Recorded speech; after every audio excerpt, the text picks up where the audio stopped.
Probablemente jamás olvidemos nuestro primer día en la escuela. Algunos fueron a muy temprana edad. ¿Tú recuerdas aquel día? Fue doloroso despedirse de mamá o de papá quien fue a dejarte. Sin embargo, aquel ambiente que era totalmente nuevo estaba lleno de imágenes. Y allí el profesor o profesora intentaba hacernos entender cosas que para nuestra mente todavía era incomprensible de la manera más sencilla posible. Lo mismo hizo Dios cuando quiso explicar el plan de salvación para la humanidad, pues utilizó mucho material didáctico. Y cuando hablo de material didáctico, Dios también usó los 5 sentidos para que el ser humano pudiese comprender cómo llega la salvación hacia Él. En el santuario, nosotros vemos la escuela de Dios, donde nos ilustra con tantas imágenes la manera como nos salva. En el santuario podemos ver el ministerio de Cristo como sacrificio y como sacerdote. La primera parte ya tuvo su cumplimiento, obviamente en la cruz, pero la segunda parte de lo que nos muestra el santuario aún no culmina, porque ahora Jesús es nuestro sacerdote. La pregunta es, ¿eso quiere decir que todavía existe un santuario? Si el santuario terrenal ya fue destruido hace tantos años. Es verdad, pero sí existe un santuario celestial, porque las cosas que el pueblo de Israel vio era apenas una miniatura de la grandiosidad celestial. Bienvenido a este fascinante capítulo de Biblia Fácil, donde estudiaremos sobre la manera didáctica de cómo Dios enseña al ser humano el plan de salvación. Bienvenidos amigos, estamos listos para una jornada más, un programa más de Biblia Fácil y listos obviamente para poder abrir la Biblia y encontrar allí un mensaje extraordinario para nuestra vida. Antes queremos conocer aquí un poquito más a Francesco Lopos Paredes. ¿Es Lopos o López? López, toma el micrófono allí, por favor. ¿Cómo estás, Francesco? ¿Qué tal? Bien, muchas gracias. Me alegra. Tú eres licenciado en Comercio Internacional. Sí. ¿Es así? Sí, también hice varias carreras ahí, como periodismo digital después de acabar la carrera. Y bueno, quise saber más informarme sobre la vida, sobre otras carreras, pero en fin. Qué bueno, me alegra muchísimo. ¿Tienes familia cerca a ti? Bueno, ahora aquí en Brasil estoy viviendo desde el 2013, ¿sí? Desde ahí he estado emprendiendo, ¿sí? En varias empresas. Luego de eso, ahora actualmente estoy con consultoría en comercio exterior. Qué bueno. Pero toda la familia está esparcida en partes como en España, Argentina y Bolivia. Qué bueno, Francesco. Nos alegra que puedas participar aquí del programa. Qué bueno que puedas estar aquí, hacer una pausa a tus diversas actividades para poder invertir tiempo en lo que realmente es tan importante para la vida como la salvación. Gracias por estar aquí con nosotros. Gracias. Gracias. Muy bien, vamos en este momento a entrar allí a nuestro tema de hoy y obviamente queremos, como siempre, ofrecer un curso bíblico para todos nuestros amigos que tienen interés en profundizar más su conocimiento sobre la palabra de Dios. Y el tema que hoy abordaremos está también aquí en esta revista, En Busca de la Verdad. Y puedes solicitarlo a través de nuestro número de WhatsApp, que es el +5512 9810 1460, o también puedes ingresar a nuestro sitio web estudielabiblia.com. Vas a encontrar este y otros tipos de materiales valiosísimos que van a enriquecer sin duda tu fe. Vamos al tema de hoy, santuario. Ya antes de abrir la Biblia, vamos a pedir que Dios nos conduzca en oración. Querido Dios, estamos listos para sumergirnos una vez más en este océano infinito de amor, de promesas, de enseñanzas para nuestra vida, que es tu palabra. Y hoy queremos comprender de qué manera nosotros encontramos la salvación en ti. Queremos entender la manera didáctica, los recursos que tú utilizaste para hacernos entender la gravedad del pecado, como también el costo de nuestra salvación. Y al entenderlo queremos aceptarlo en nuestra vida, por eso suplicamos tu presencia una vez más entre nosotros, en el nombre de Jesús. Amén. Nuestro tema de hoy es el santuario. Una de las cosas interesantes que aprendimos en la vida es que algunas personas que alcanzan cierta popularidad, cierta fama y cierto poder en la vida, no se puede más conversar directamente. Ustedes ya vieron que los famosos o los hombres que tienen mucho poder, ellos siempre van a tener un representante. ¿Quieres hablar conmigo? No es directo, habla con mi representante. Y el representante, obviamente, es aquel que aproxima a ambas partes. Aquel que tiene la necesidad de contactarse con aquel ser humanamente inalcanzable. Eso es muy común dentro de nuestro mundo. Pero ustedes sabían que todo ser humano, no importa su condición social, económica, no importa su grado, su título, todos nosotros tenemos un representante.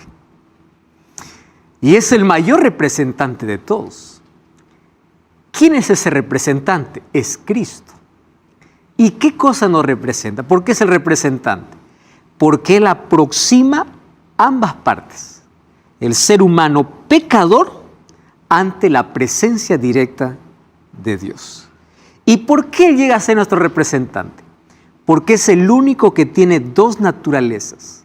Con una mano puede sostener al hombre y con otra mano al Padre, porque Él es Dios hombre, Jesucristo.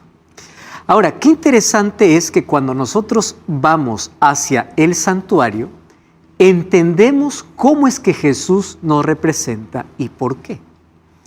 Antes quiero mencionar que el tema del santuario es uno de los temas más fascinantes de la Biblia. En el Antiguo Testamento encontramos más de 90 capítulos dedicados solamente al santuario. Aquí en el programa de Biblia Fácil, nosotros ya hicimos algunas temporadas solamente para hablar del santuario, para que ustedes tengan idea lo profundo que este tema puede ser y lo reducido que es el tiempo que tenemos para hablar en un programa sobre tantos detalles del santuario. Así que hoy apenas nos aproximaremos a revisar algunos detalles, porque el propósito de este programa, del programa de hoy, es solamente entender la didáctica de Dios, la manera como Él nos enseña. Y nos enseñó a través de imágenes. Cuando nosotros revisamos el santuario, ahí vamos a encontrar que Jesús es nuestro intercesor. Y vayamos al primer texto de la Biblia, Primera de Timoteo, capítulo 2, versículo 5. Primera de Timoteo, capítulo 2 y versículo 5. Dice así el texto bíblico: porque hay un solo Dios y un solo mediador entre Dios y los hombres, Jesucristo, hombre. Ahora, ¿quién es el único intercesor? Aquí vamos a llamarlo representante, mediador, intercesor, puente, aquel que aproxima. No hay dos caminos. En ningún otro hay salvación, dice Hechos 4:12. Hay uno solo. Entonces, cuando yo quiero aproximarme a Dios, yo no necesito ir a María, yo no necesito ir a Pablo, yo no necesito ir a Juan, yo no necesito ningún otro intercesor humano. Y aquí quiero hablarte para ti, que estás allí del otro lado. Probablemente tú en la vida sentiste que eres tan indigno para aproximarte de Dios, porque Satanás, cuando nos embarra con el pecado, nos dice: tú eres tan sucio que Dios te desecha, Dios se aparta de ti. Es una de las mayores mentiras que Satanás coloca en la mente, no está en la Biblia. Entonces el ser humano dice así: yo no puedo acercarme a Dios, yo quiero que usted ore por mí. Y quiero que me preste atención aquí lo que te voy a decir. Yo puedo orar por ti, yo puedo orar, pero eso no significa que Dios a ti no te quiere escuchar. No quiero que tú transfieras tu relación con Dios a otra persona. Una razón, porque yo también soy igual de pecador que tú. Yo también necesito de la gracia de Dios igual que tú. Y Dios quiere escucharte a ti. No es que yo soy indigno. Yo también soy indigno. Cuando nosotros vemos que otra persona puede orar por nosotros, estamos mal. Porque el único que intercede por nosotros es Cristo. Ahora, yo puedo orar por ti, pero tú puedes decir, yo voy a estar orando y quiero que me acompañe, que me ayude, que juntos podamos orar. Correcto. Pero que otro lo haga por ti, eso no es correcto. Porque es la misma idea de poder ir a buscar otro intermediario. Yo voy a Pablo para que Pablo interceda. Pablo no está intercediendo. Cuando escribió la carta a Timoteo, según de Timoteo capítulo 4, le dice a Timoteo, yo estoy listo para morir, he peleado la batalla, he acabado la carrera, he guardado la fe. Por lo cual me queda la corona de justicia, la cual me dará el Señor en aquel día. Está hablando de la venida de Jesús. Él no dice, mira Timoteo, yo voy al cielo y de allí voy a interceder. No, no hay ningún intercesor en el cielo. No hay nadie que pueda colocarse en lugar de Cristo. Pero Satanás ha colocado diversos caminos. Alguien que se coloque en lugar de Jesús. Porque lo que quiere Satanás es quitar a Cristo como nuestro mediador y colocar hombres, mujeres, santos, intermediarios, intercesores, cuando nosotros podemos aproximarnos directamente ante el trono de la gracia a través de ¿quién? De Jesucristo. Entonces no necesitamos otro intermedio, no necesitamos otro intercesor, un solo mediador, Cristo. ¿Cómo lo entendemos en esto dentro del plan del santuario? Cuando nosotros analizamos el santuario, vamos a ver que habían por lo menos dos cosas que Dios quería mostrar al ser humano. En primer lugar, todos los muebles, las fiestas y los sacrificios que se hacían representaban a la muerte de Jesús.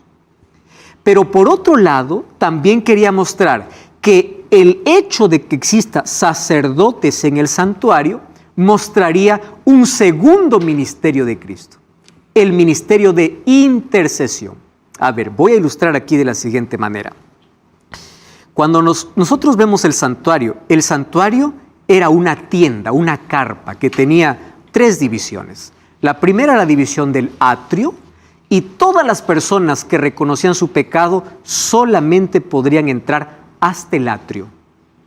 Quien entraba al segundo compartimento, que era el lugar santo, era solamente el sacerdote. Y quien entraba al último compartimento, que es el lugar santísimo, solo entraba el sumo sacerdote una vez al año. Entonces, todo lo que el pecador podía hacer es entrar ¿hasta dónde? Hasta el atrio.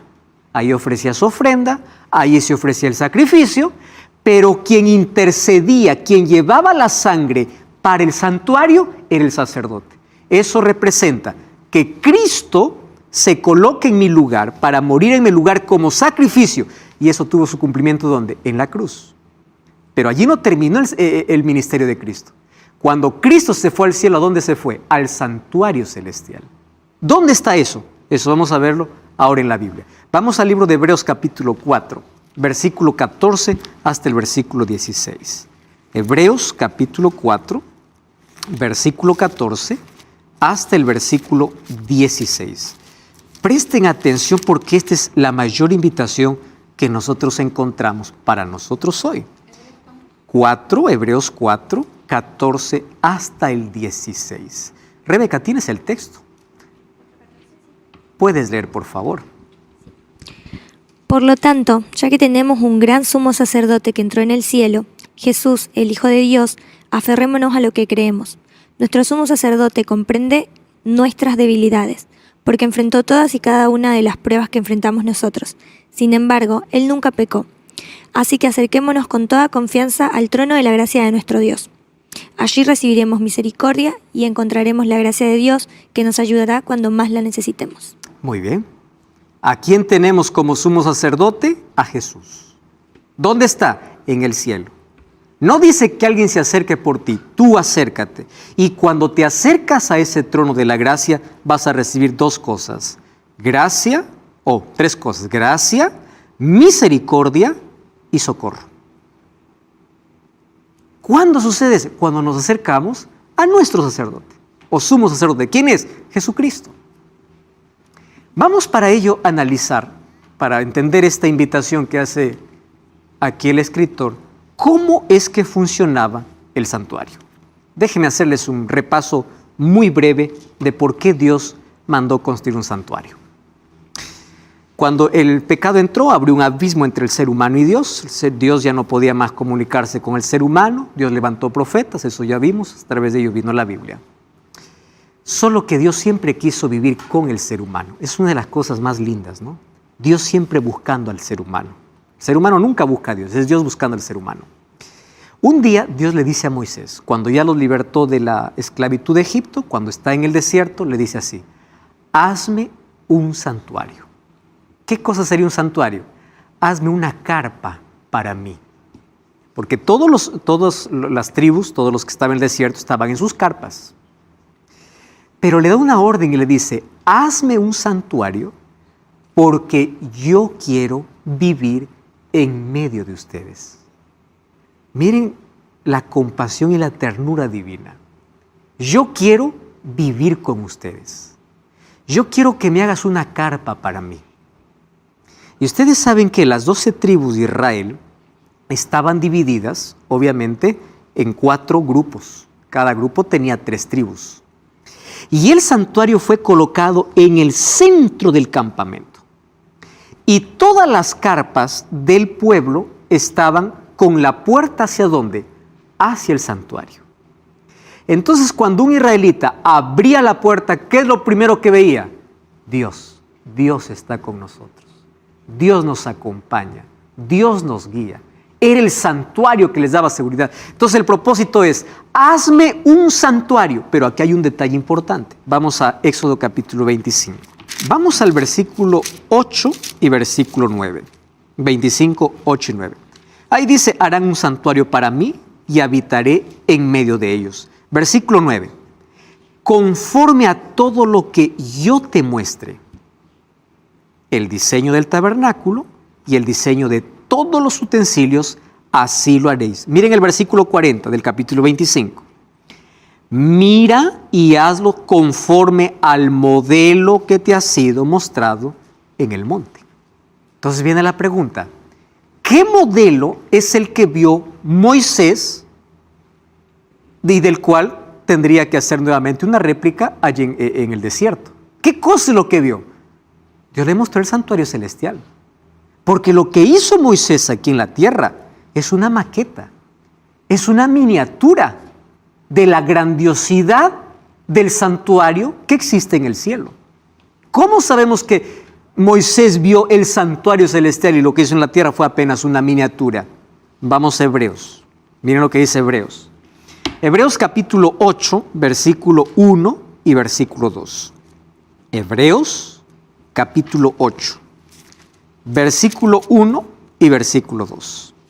Dice así: ahora bien, el punto principal de lo que venimos diciendo es que tenemos un sumo sacerdote, el cual se sentó a la diestra del trono de la majestad en los cielos. ¿Qué dice el versículo 2? Ministro del santuario, de aquel verdadero tabernáculo que levantó el Señor y no el hombre. Cuando se refiere al tabernáculo que no levantó el hombre, ¿a quién se está refiriendo? A Moisés. Pero hay un santuario ¿dónde? En el cielo. Y cuando Jesús fue al cielo después de su resurrección, ¿a dónde entró? A ese santuario. Entonces, lo que vio Moisés allí en el desierto y le dice: hazlo como yo te he mostrado, ¿qué cosa fue? La majestuosidad del santuario celestial. Pero lo que él hizo fue apenas una réplica de manera didáctica para enseñar al pueblo el mensaje de salvación. Ahora, el santuario es uno de los temas más importantes desde el Antiguo Testamento. Nosotros encontramos que la vida del pueblo de Israel estaba en base al santuario. ¿Ustedes sabían que más de 90 días al año los israelitas pasaban dentro del santuario? 3 meses, literal, en todo el año. ¿Ustedes saben cuántas personas trabajaban en el santuario? Jueces, porteros, cuidadores, contando con levitas, cantores, 38,000 personas. y el santuario era una estructura movible. Mientras estaba en el desierto, se armaba y se desarmaba, solo por los levitas, que era la tribu que Dios eligió para dedicarse exclusivamente al santuario. Así que el santuario era el centro de la vida, porque allí tendrían que aprender cómo es que se salva el hombre. Y a través de esta imagen yo quiero mostrar dos cosas interesantes que Dios quería mostrar a través del santuario. Dios manda a establecer un sistema de sacrificios. Ese sistema de sacrificios se llamaba sacrificio continuo. ¿Qué es un sacrificio continuo? Algo que no podría ser interrumpido por nada. Continuo. ¿Y en qué consistía el sacrificio continuo?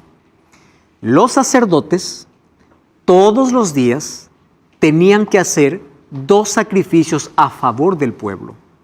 El sacrificio matutino y el sacrificio vespertino.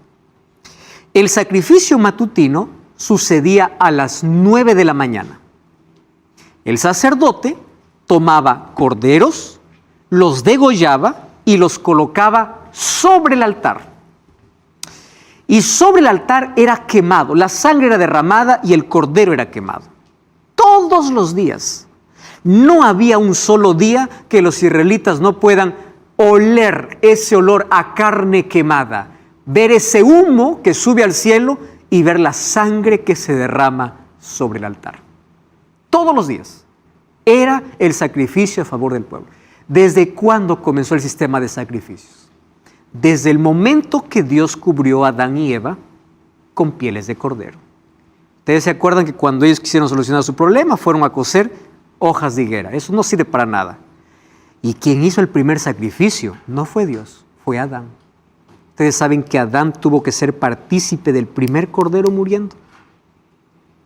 Y cuando murió ese cordero, ese animal inocente, él entendía que la muerte él lo merecía, no el cordero. Entonces, todos los días, 9 de la mañana y 3 de la tarde. Pero aparte, habían ofrendas específicas por el pecado. ¿Qué cosas son ofrendas específicas por el pecado? Había diferentes tipos de ofrendas, pero la ofrenda más común era la ofrenda del cordero. Vamos a poner la siguiente escena. Yo cometí un pecado, ofendí a Dios y yo reconozco mi pecado. ¿Cuál es la paga del pecado? La muerte. Y yo merezco morir.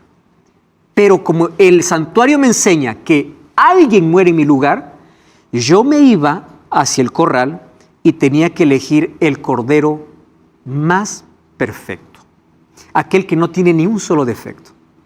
Tomaba ese cordero en mis brazos, entraba hasta el atrio y allí me esperaba el sacerdote. Y cuando el sacerdote me esperaba y me veía con el cordero, sabía que yo venía porque había cometido un grave pecado. Y el sacerdote no me está preguntando, ¿qué pecaste? A ver, para ver si te perdono o no. No. ¿Saben lo que hacía el sacerdote? El sacerdote simplemente le daba el cuchillo a aquel que venía con el cordero. ¿Qué cosa hacía el pecador? Vamos a poner la imagen conmigo. Agarraba el corderito, lo colocaba allí en pie delante de mí, colocaba mis manos encima de la cabeza del cordero. Y cuando colocaba mis manos en el cordero, yo silenciosamente confesaba mis pecados a Dios. En silencio. ¿Y saben qué ocurría allí? Mi pecado era transferido. Esa es la transferencia, bajo este simbolismo, al cordero. Entonces, cuando yo confieso mi pecado a Dios, yo ya no soy más pecador. ¿A quién transferí mi pecado? Al cordero. Yo merezco morir, pero ahora no muero más. ¿Quién va a morir? El cordero. Entonces el sacerdote me daba el cuchillo y yo degollaba al cordero. Y cuando degollaba al cordero, colocaba sobre el altar, el sacerdote tomaba la sangre de ese cordero y ¿a dónde ingresaba? Hacia el lugar santo. Y allí esparcía con la sangre bajo una cortina que divide el lugar santo y el lugar santísimo. Ahora presten atención. Mi pecado ¿A dónde era transferido? Al Cordero. Ese pecado entraba ¿a dónde? Al santuario mediante la sangre del Cordero. Por eso es que había una fiesta en el año que se llamaba la fiesta del Yom Kippur o la fiesta de purificación. ¿Y en qué consistía? Era un día donde se celebraba una ceremonia y era un día de juicio.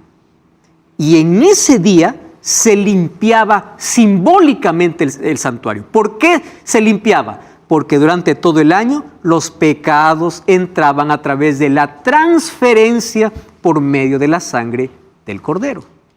Entonces el santuario se contaminaba. Yo era perdonado, pero el pecado quedaba como registrado. ¿Dónde? Adentro del santuario. Ese registro tenía que ser limpio. ¿Y por qué Dios estableció todo ese sistema? Para enseñarnos qué cosa es lo que iba a hacer Jesús después de morir. Porque Jesús también en el cielo iba a hacer una purificación del santuario. Y uno se pregunta, ¿cómo es que el cielo puede contaminarse si ahí no hay pecado? No hay pecado, pero existen nuestros registros de pecado. Cada vez que yo soy perdonado, coloca perdonado, pero mi registro está allí, de pecado. Y Dios necesita hacer esa limpieza. Miren lo que dice el libro de Hebreos capítulo 9, versículo 23. Hebreos capítulo 9, versículo 23.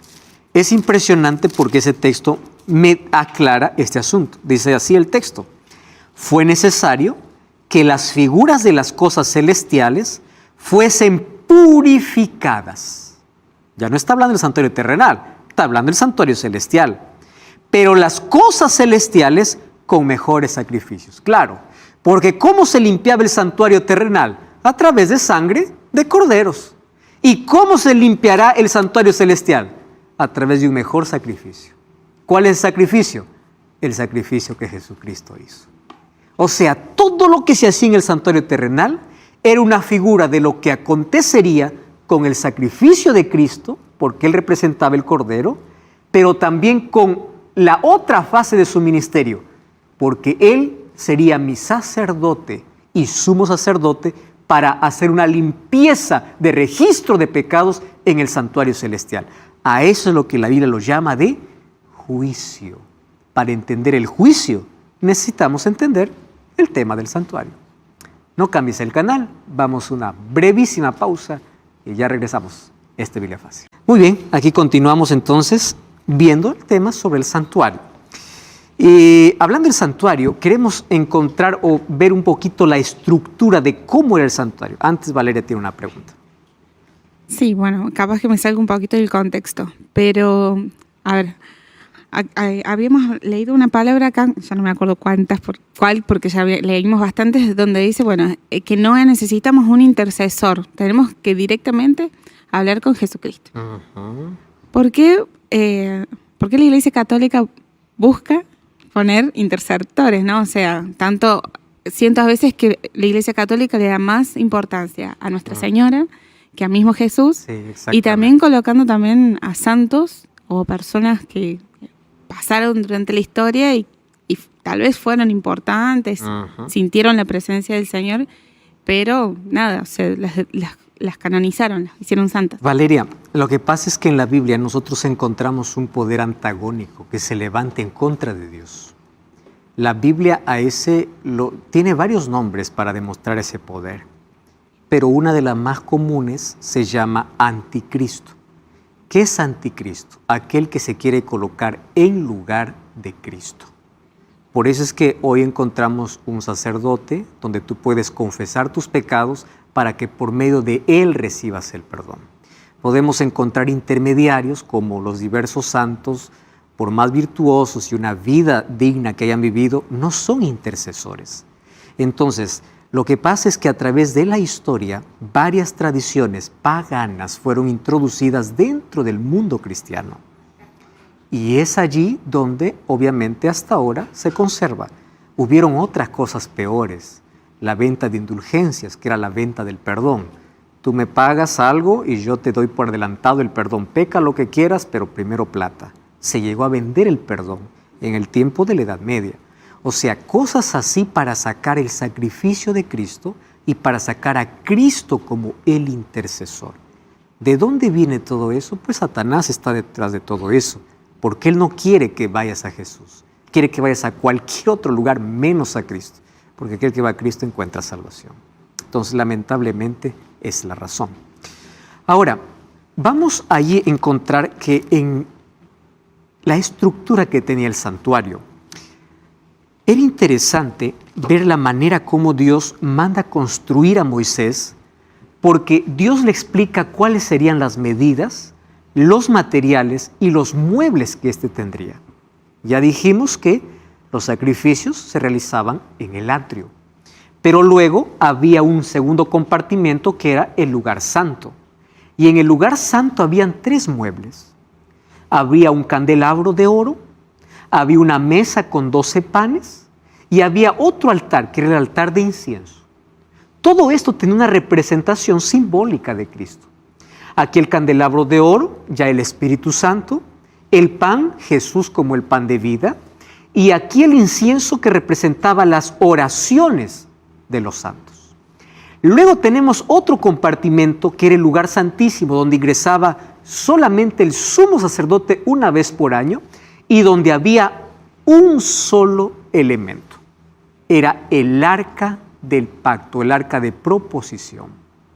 la proposición. Esta tenía una tapa, todo era de oro.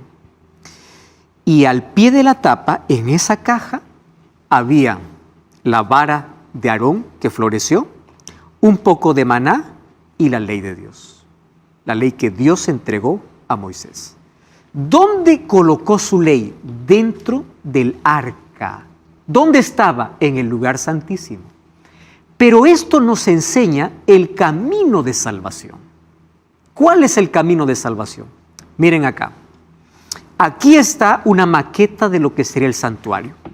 Cuando alguien entraba para el santuario, lo primero que encontraba era 2 muebles. Un mueble que es el agua donde los sacerdotes se lavaban las manos y el otro mueble que era el altar.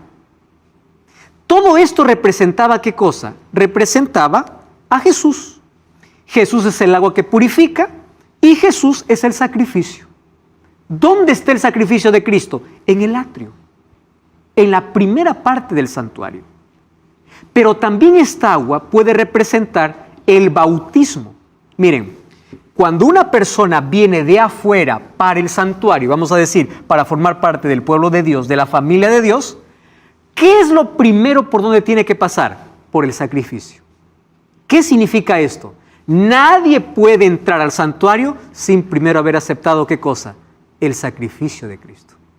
Por eso es que nadie puede ser cristiano, nadie puede emprender una vida, un camino hacia el cielo sin aceptar el sacrificio de Jesús. Esto es lo primero, por medio de la fe. Sin sacrificio no hay salvación, sin sacrificio no hay pan, no hay luz, no hay nada. El sacrificio de Jesús nos garantiza la entrada. Ahora estoy hablando del plan de salvación. ¿Qué sucede cuando una persona acepta el sacrificio de Jesús? Es bautizado. Y una vez que es bautizado, comienza una vida de santificación.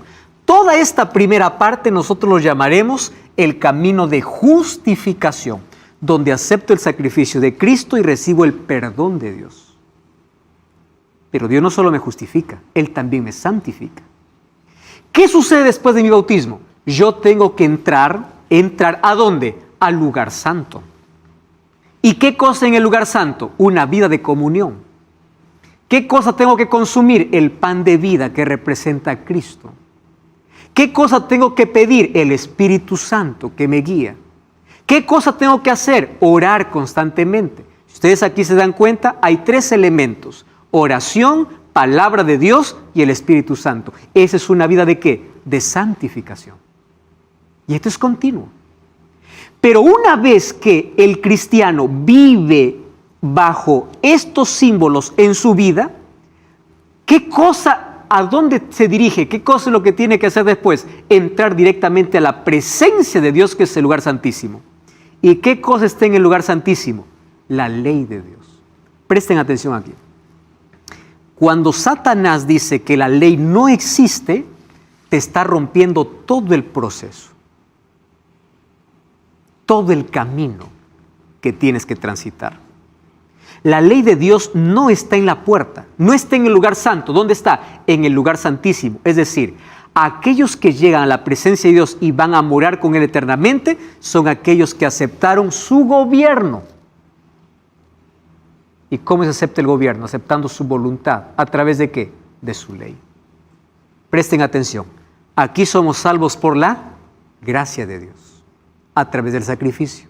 Esa gracia nos va transformando hasta que llegamos finalmente ¿a dónde? A la presencia de Dios. Y si ustedes ven, ¿qué cosa se armaba en todo este santuario? Era una cruz. Aquí encontramos los primeros dos objetos o elementos. A los costados estaba el candelabro y el pan sin levadura. Y en la parte final, ¿qué cosa estaba? Estaba el arca del pacto junto o con la ley de Dios. Este es el camino de salvación. Ahí ustedes pueden notar una cruz y esto me indica que en la vida cristiana debe haber justificación, santificación y glorificación. Este es el camino. ¿Cuál es el camino? Cristo. ¿Recuerdan a Jesús diciendo, yo soy el camino, la verdad y la vida? ¿Cómo entro al camino? Aceptando su sacrificio. ¿Qué cosa es la verdad? Cuando Jesús dijo, yo soy la verdad, quiere decir que vivas la verdad a través de la oración, a través de la palabra, a través del Espíritu Santo, para que luego puedas tener la vida eterna. ¿Qué cosa es la vida? Su ley en tu corazón. Ese es el proceso. ¿Dónde está mostrado? En el santuario. Ahora, yo les dije que ese santuario, como todos los días entraba sangre, era contaminado, porque quedaba registrado el pecado dentro. Y para ello, el sumo sacerdote hacía una ceremonia especial cada año, y era fijo, el 10º día del 7º mes. ¿Cuál era el 7º mes judío? Era el mes de Tishri. Entonces, en el mes de Tishri, todo el pueblo se preparaba, porque el 10º día del 7º mes era un día de limpieza del santuario, pero también era un día de juicio. ¿Y por qué de juicio? Todos aquellos que no habían confesado sus pecados o no habían pedido perdón ni hubo arrepentimiento, ese día morían. Así que cuando el sumo sacerdote salía, después de haber purificado el santuario, todo el pueblo celebraba y ahí venía la próxima fiesta, que era la fiesta de la alegría, la fiesta de las cabañas, que era la última fiesta que el pueblo de Israel celebraba en el año. Pero antes, ¿qué cosa había? La fiesta de purificación del santuario, que representaba también un día de juicio. Para ese día habían algunas cosas interesantes. Venían 2 machos cabríos, echaban suerte, uno para Dios y el otro representaba a Satanás. Aquel que era para Dios era muerto porque representaba a Jesucristo. Con esa sangre el sumo sacerdote ingresaba hasta el lugar santísimo donde estaba el arca, donde estaba la ley de Dios. Y después de que Dios había aceptado el arrepentimiento de todo el pueblo, el sumo sacerdote salía cruzando el lugar santísimo, lugar santo hasta el atrio. Cuando llegaba al atrio, mandaba que el otro macho cabrío que era destinado para Azazel vaya siendo llevado por alguien al desierto para que muera. Cuando es llevado para el desierto representa el milenio, donde Satanás quedará por 1000 años atado y finalmente será ejecutado. Ahí estamos hablando ya de las fases de juicio que en el santuario se revelaban de buena manera. Ahora, Jesús era el sacrificio, Él era la ofrenda, pero también el sumo sacerdote. Por eso es que dice el libro de Hebreos que después que Jesús resucitó, ¿a dónde se fue? Al santuario, se fue al cielo. Ya no es más el sacrificio, porque su sacrificio es una sola vez, ahora va a ser sumo sacerdote. Entonces, ahí viene nuestro desafío. La mayoría de personas y de iglesias solamente miran el Calvario, pero el Calvario no completa el plan de salvación.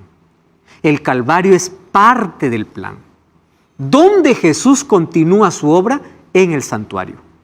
Nosotros no podemos mirar el Calvario sin mirar al santuario, porque en el Calvario vemos a Jesús muerto, pero en el santuario vemos a Jesús continuando trabajando a favor de la humanidad. ¿Cuál es la diferencia dentro de ese plan? Jesús en el Calvario dio su vida por toda la humanidad, ¿Pero por qué está en el santuario? Porque solamente se salvará aquel que aceptó su sacrificio en el santuario. Por eso recuerdan la invitación de Hebreos, venid.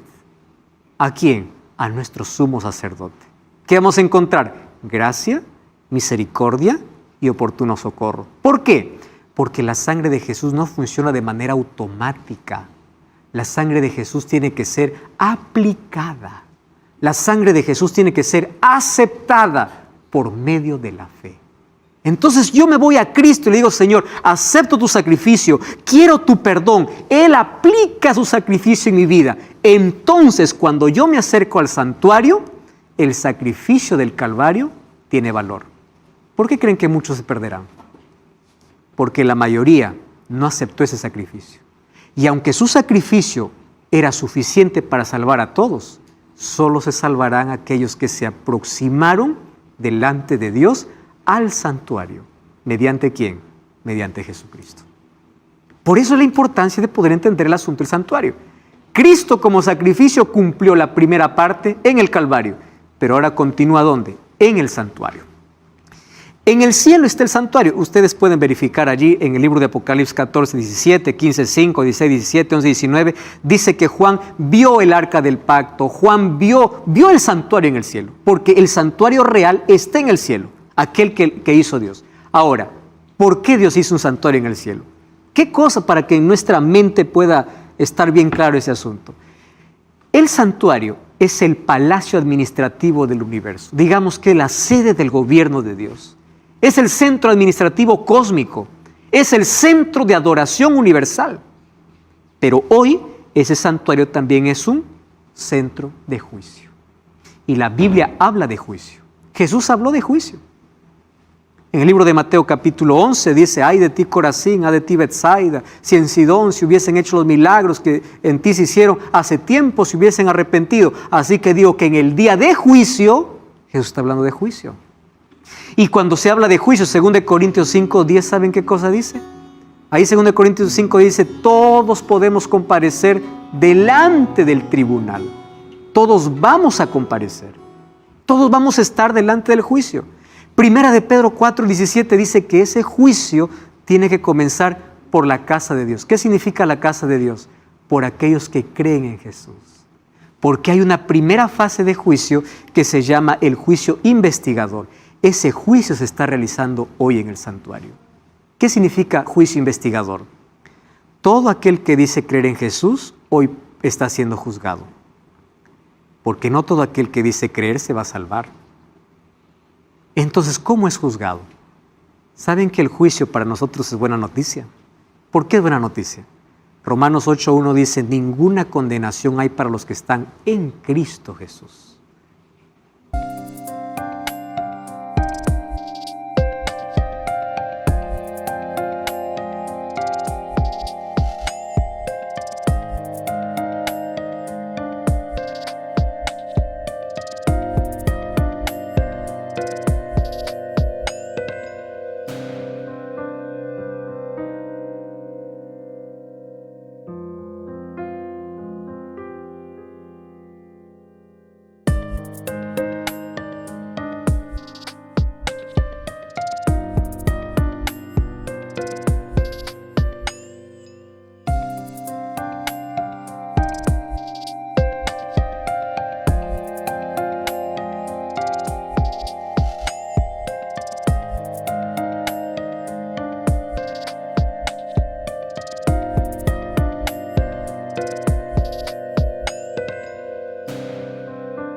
Porque Él es mi abogado. Si uno vive aferrado a Cristo, uno va a pasar el juicio. Porque Cristo coloca sus méritos en nuestra vida. El libro de Juan 3:18 dice que aquel que cree en Cristo no es condenado, pero aquel que cree y vive con Cristo pasa este juicio. Y en este juicio se determina quién de entre los vivos, cuando Jesús viene, se salva y quién se pierde. En este juicio se determina quién de entre los muertos resucita y quién no resucita. En este juicio se determina la salvación. Y aquel que hoy es nuestro abogado, finalmente dará la sentencia, porque Él mismo será nuestro juez, Jesucristo.